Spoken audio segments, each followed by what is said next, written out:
യുവതികളെ സന്നിധാനത്ത് പ്രവേശിപ്പിക്കാൻ അന്നും ശ്രമിച്ചിട്ടില്ല, ഇന്നും ശ്രമിച്ചിട്ടില്ല, നാളെയും ശ്രമിക്കില്ല. അന്നുണ്ടായ കാര്യം വ്യക്തമാണ്. നട്ടാൽ കേൾക്കാത്ത നുണ പറയാൻ ഇതുപോലെ ഒരു CPM കാരനല്ലാതെ വേറെ ആർക്ക് സാധിക്കും എന്നാണ് നിങ്ങൾ കരുതുന്നത്? യുവതികളെ ശബരിമല സന്നിധാനത്ത് കയറ്റാൻ ഇന്നലെയും ശ്രമിച്ചിട്ടില്ല, ഇന്നും ശ്രമിക്കില്ല, നാളെയും ശ്രമിക്കില്ല CPM എന്നാണ് CPM-ന്റെ പ്രതിനിധിയായ അനിൽകുമാർ ഇവിടെ പറഞ്ഞിരിക്കുന്നത്. നിങ്ങൾക്ക് കേൾക്കുമ്പോ അയ്യേ എന്ന് തോന്നുന്നില്ലേ? പക്ഷെ ഇദ്ദേഹത്തിന് ആ തോന്നലില്ല. അതുകൊണ്ടാണ് ഇദ്ദേഹം ഒരു കമ്മ്യൂണിസ്റ്റ് ആയിരിക്കുന്നത്. അപ്പൊ നമുക്ക് യഥാർത്ഥത്തിൽ ശബരിമലയിൽ യുവതികൾ പ്രവേശിക്കണമെന്ന CPM-ന്റെ നിലപാട് തിരുത്തിയിട്ടാണോ CPM ഈ അയ്യപ്പ സംഗമം എന്ന തട്ടിക്കൂട്ട് സംഗമം നടത്തിയത്? വിശ്വാസികളുടെ പിന്തുണയാണോ അതോ വോട്ടാണോ ഇവരുടെ ആവശ്യം? നമുക്ക് അതേപ്പറ്റി സംസാരിക്കാം.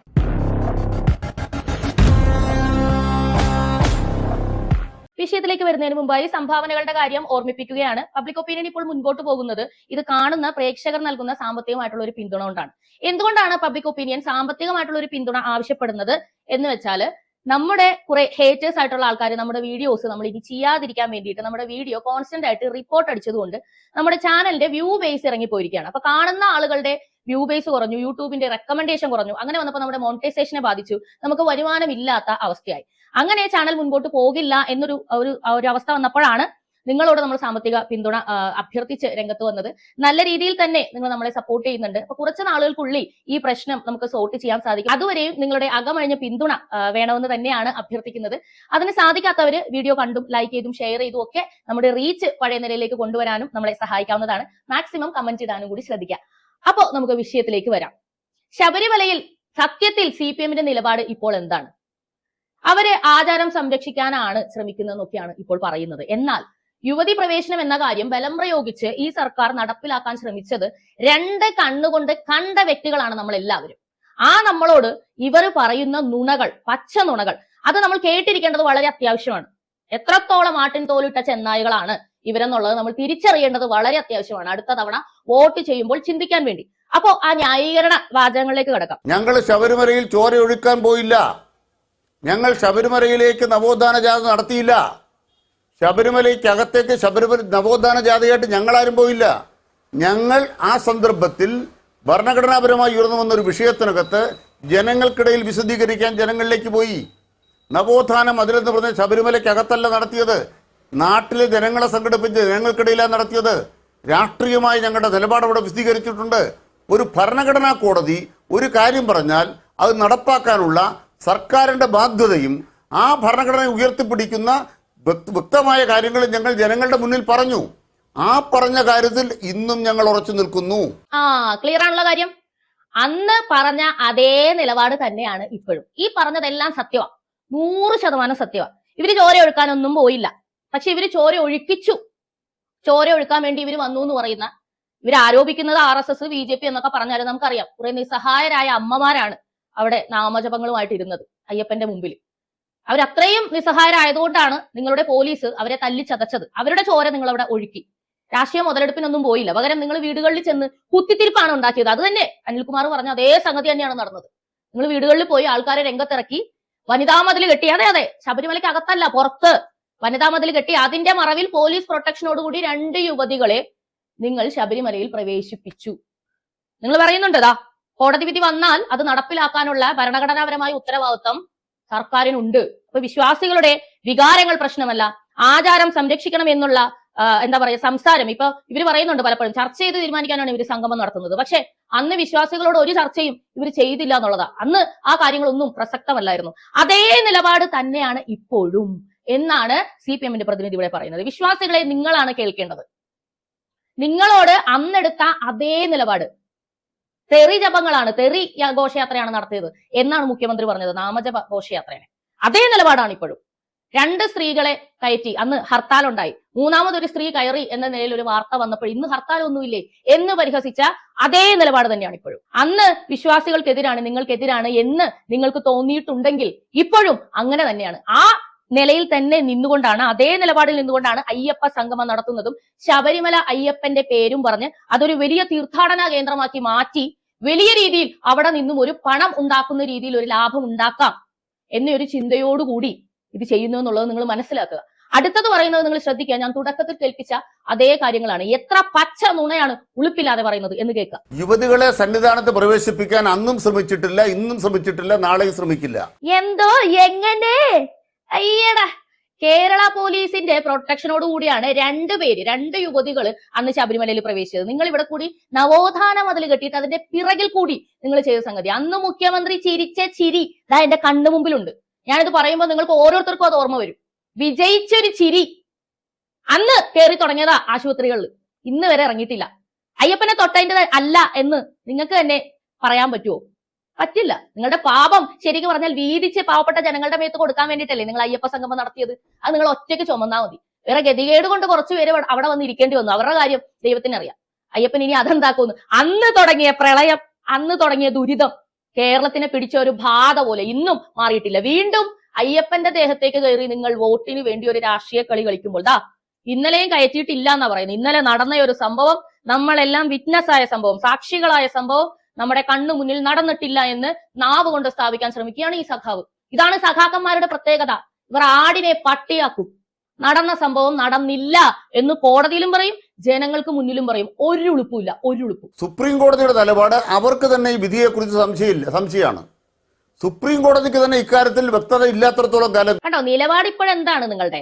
നിങ്ങൾ ഇനി സ്ത്രീകൾ വരികയാണ്, ഞങ്ങൾ പ്രവേശിക്കണമെന്ന് പറഞ്ഞുകൊണ്ട് യുവതികൾ വരികയാണെന്നുണ്ടെങ്കിൽ പഴയ പോലെ തന്നെ പോലീസ് പ്രൊട്ടക്ഷനോട് കൂടി നിങ്ങൾ യുവതികളെ പ്രവേശിപ്പിക്കാൻ വേണ്ടിയിട്ട് അന്നത്തെ പോലെ തന്നെ ചെയ്യുമെന്ന് ചോദിച്ചപ്പോ അവിടെ കിടന്ന് ഉരുളുവാണ്. സുപ്രീം കോടതി ഇപ്പൊ ഈ കാര്യത്തിൽ നിലപാട് പറഞ്ഞിട്ടില്ല. സുപ്രീം കോടതിക്ക് സ്റ്റേ ഒന്നും ഇല്ലെന്നേ. അന്നത്തെ അതേ വിധി തന്നെ. ഒരിക്കൽ വിധി പുറപ്പെടുവിച്ചു കഴിഞ്ഞാൽ പിന്നെ കോടതി ആഴ്ച പറഞ്ഞുകൊണ്ടിരിക്കണോ യുവതികളെ കയറ്റി? അങ്ങനെയൊന്നുമില്ല. ഒരു വിധി വന്നു കഴിഞ്ഞാൽ അതാണ് പിന്നീട് അങ്ങോട്ട്. ഇനി അങ്ങോട്ട് ആരെങ്കിലും സ്റ്റേ കൊടുക്കുകയോ അങ്ങനെ എന്തെങ്കിലും സംഭവിച്ചാലാണ് പിന്നെ ആ വിധിക്ക് സ്റ്റേ വരണം, നടപ്പിലാക്കണ്ട. അപ്പൊ പിന്നെ ആ കേസ് തീർന്നു കഴിഞ്ഞിട്ടുള്ളൂ. അല്ലാണ്ട് പിന്നെ ഇടയ്ക്കിടയ്ക്ക് ഓർമ്മിപ്പിച്ചുകൊണ്ടിരിക്കണോ? എന്താണ് ഇദ്ദേഹം പറയുന്നത്? ഇദ്ദേഹത്തിന് ഇപ്പോ വിശ്വാസികളുടെ വോട്ട് വേണം. കാരണം പിണറായി വിജയന് മനസ്സിലായി വലിയ രീതിയിൽ ഹിന്ദുക്കളെ ശത്രുപക്ഷത്ത് നിർത്തിക്കഴിഞ്ഞാൽ അടുത്ത ഇലക്ഷനിൽ കാര്യം കുറച്ച് പരിങ്ങലിലാവും. അപ്പൊ കുറച്ച് SNDP-കാരുടെ വോട്ട് കിട്ടാൻ വേണ്ടിയിട്ടാണ് വെള്ളാപ്പള്ളിനെ കയ്യോടെ പൊക്കി കാറിനകത്ത് കയറ്റിക്കൊണ്ടുവന്നത്. നിങ്ങളൊന്ന് ശ്രദ്ധിച്ചു നോക്കിക്കേ. മുഖ്യമന്ത്രിയുടെ കാറിനകത്ത് വെള്ളാപ്പള്ളി എങ്ങനെയാ വന്നത്? വെള്ളാപ്പള്ളി സ്വന്തമായിട്ട് കാറില്ലാത്തവനാണോ? അല്ല. വെള്ളാപ്പള്ളിനെ വീട്ടിൽ ചെന്ന് ഷർട്ടും മുണ്ടും ഉടിപ്പിച്ച് അയ്യോടെ കയറ്റി കൊണ്ടുവന്നിരിക്കുകയാണ് പിണറായി വിജയൻ. അല്ലെങ്കിൽ ചിലപ്പോൾ വെള്ളാപ്പള്ളി വന്നില്ലെങ്കിലോ എന്ന് അദ്ദേഹത്തിന് സംശയം തോന്നിക്കണം. നമ്മൾ ചില ഫ്രണ്ട്സിനെയൊക്കെ ഇങ്ങനെ പോയി പൊക്കിക്കൊണ്ട് വരാറുണ്ട്. അതായത് നമ്മൾ എന്തെങ്കിലും പ്ലാൻ ചെയ്തിട്ടുണ്ടല്ലോ, ഇവര് വരില്ല, ഇവര് മുഷിഞ്ഞ് വീട്ടിലിരിക്കും, നമ്മൾ അവിടെ ചെന്ന് അവരെ റെഡിയാക്കി വണ്ടി കയറ്റി കൊണ്ടുവരും. അതേപോലെ കൊണ്ടുവന്ന് ഇറക്കിയതാണ് അയ്യപ്പ സംഗമത്തിന്. എന്താണ് കാര്യം? വോട്ട് മാത്രമാണ് ലക്ഷ്യം. അപ്പൊ നിങ്ങൾ ഇത് മനസ്സിലാക്കിക്കോളൂ. അന്നും ഇന്നും അയ്യപ്പന്റെ മുന്നിൽ യുവതികൾ പ്രവേശിക്കുന്നത് സ്ത്രീപക്ഷ എന്താ പറയാ തുല്യത ഉള്ള ആ ഒരു നിലപാടാണ്. ആ നിലപാടിനൊപ്പമാണ് CPM എന്നാണ് ഇവർ പറഞ്ഞുകൊണ്ടിരിക്കുന്നതും പ്രവർത്തിച്ചുകൊണ്ടിരിക്കുന്നതും. ഇപ്പോഴും മുഖ്യമന്ത്രി അടക്കം അന്ന് തെറ്റുപറ്റിപ്പോയെന്നോ അല്ലെങ്കിൽ കുറച്ചുകൂടി സാവകാശം ചിന്തിക്കാമായിരുന്നെന്നോ അന്നത്തെ നിലപാട് തെറ്റായിരുന്നെന്നോ ഇനി വിശ്വാസികളോടൊപ്പം ആയിരിക്കുമെന്നോ എന്ന രീതിയിലല്ല സംസാരിക്കുന്നത്. പകരം അന്നത്തെ നിലപാടിൽ ഒരു മാറ്റവുമില്ല. ഇപ്പോഴും അത് തന്നെയാണ് നിലപാട്. ഇത് വേറെ വിഷയമാണ്. എന്താണ് വിഷയം? ശബരിമലയുടെ പുനരുദ്ധാരണത്തിന് വേണ്ടി മറ്റുള്ളവരുടെ കയ്യിൽ നിന്നും പൈസ പിരിക്കുക എന്നതാണ് വിഷയം. അപ്പൊ ഒരു സൈഡിൽ കൂടി ഫണ്ടും കിട്ടണം, ഒരു സൈഡിൽ കൂടി വോട്ടും കിട്ടണം. മനസ്സിലായില്ലേ? അതിനുവേണ്ടിയാണ് 9 വർഷം ഒന്നും ചെയ്യാതെ മര്യാദയ്ക്ക് ഒരു ബാത്റൂമോ വീരി വെക്കാനുള്ള സ്ഥലമോ അത്യാവശ്യം കുടിവെള്ളത്തിനുള്ള സൗകര്യങ്ങളോ ചെയ്യാതെ ശബരിമലയെ ഇങ്ങനെ ഇട്ടിട്ട് ഇപ്പോൾ 2 മാസത്തിനുള്ളിൽ ഞങ്ങൾ മല മറിച്ച് കാണിച്ചു തരാം എന്നും പറഞ്ഞ് രംഗത്ത് വന്നിരിക്കുന്നത്. അടുത്ത ന്യായീകരണം കേട്ടോ. ഇപ്പൊ ഞങ്ങൾ ശ്രദ്ധിക്കുന്നത് 1 ലക്ഷം പേർക്ക് ഒരു ദിവസം വരാവുന്ന സ്ഥലത്ത് 3 ലക്ഷം പേരെ എങ്ങനെ കൊണ്ടുവരാം? എവിടെ വിമാനത്താവളം അവിടെ എങ്ങനെ സാധ്യമാക്കും? കണ്ടില്ലേ? 1 ലക്ഷം പേര് വരുന്നിടത്ത് 3 ലക്ഷം പേരെ എങ്ങനെ കൊണ്ടുവരാം? അവിടെ വിമാനത്താവളം എങ്ങനെ കൊണ്ടുവരാം? അതുപോലെ ട്രെയിൻ എങ്ങനെ കൊണ്ടുവരാം? ഇതൊക്കെ ഭയങ്കര അടിപൊളിയായിട്ടുള്ള സംഗതികളാണ്, അടിസ്ഥാനപരമായിട്ട് ചെയ്തു കൊടുക്കേണ്ട സംഗതികളാണ്. പക്ഷേ ശബരിമല എന്ന കാനന ക്ഷേത്രത്തെ അതിന്റെ സത്വം തന്നെ ഇല്ലാതാകുന്ന രീതിയിൽ ഒരു പിൽഗ്രിം സെന്ററായി അല്ലെങ്കിൽ ഒരു തീർത്ഥാടന കേന്ദ്രമായി മാറ്റാനായിട്ടുള്ള, അത് സ്റ്റേറ്റിന്റെ ഒരു സ്വത്തെന്ന പോലെ കൈകാര്യം ചെയ്യാനുള്ള ഒരു പദ്ധതിയാണ് സത്യത്തിൽ ഇവർ ആവിഷ്കരിക്കുന്നത് എന്നത് വേണം മനസ്സിലാക്കാൻ.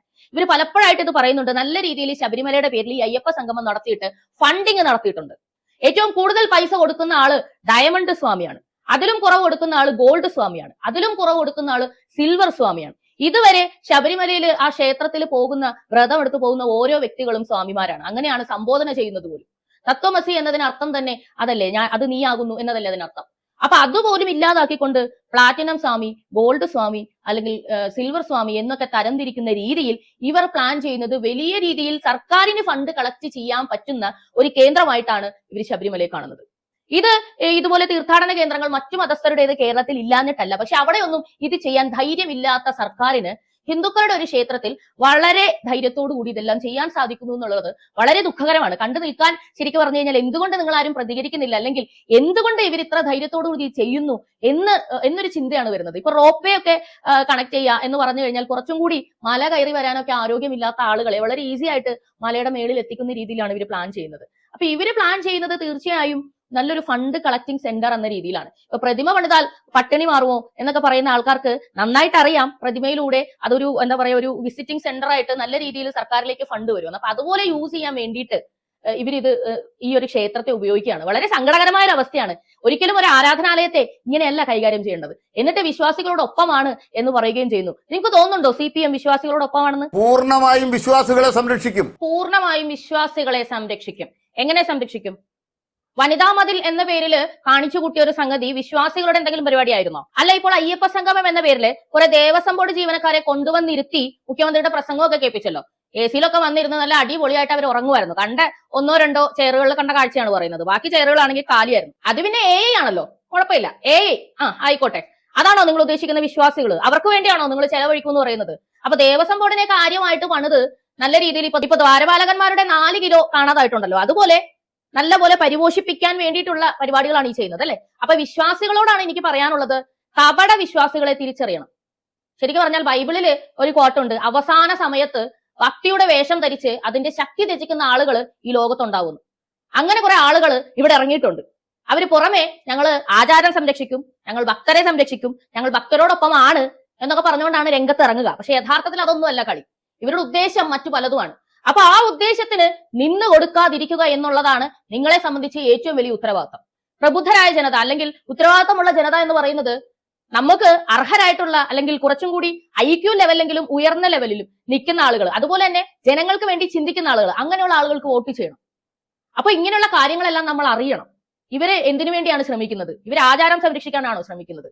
എന്തുകൊണ്ടാണ് സത്യത്തിൽ ഹിന്ദു സമൂഹം എന്ന് പറയുന്നത് ജാതിപരമായിട്ട് ഭിന്നിച്ചു നിൽക്കുകയാണെങ്കിലും ഏറ്റവും വലിയ വോട്ട് ബാങ്ക് എന്ന് പറയുന്നത് നിങ്ങളാണ്. അതുകൊണ്ട് തന്നെ നിങ്ങളുടെ പിന്തുണയില്ലാതെ ഒരു പാർട്ടിക്കും കേരളം ഭരിക്കാൻ സാധിക്കില്ല.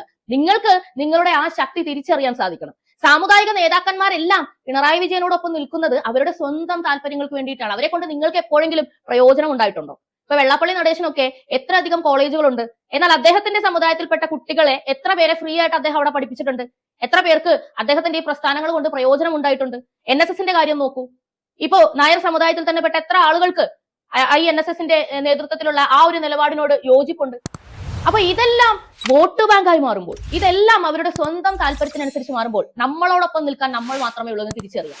അപ്പൊ യഥാർത്ഥത്തിൽ ആരാണ് വിശ്വാസികളോടൊപ്പം നിൽക്കുന്നത്? ആരാണ് ആചാര സംരക്ഷണത്തിന് വേണ്ടി അന്ന് പോരാടിയത്, ഇന്നും പോരാടുന്നത്? അവർ തന്നെയാണ് നാളെയും പോരാടുക.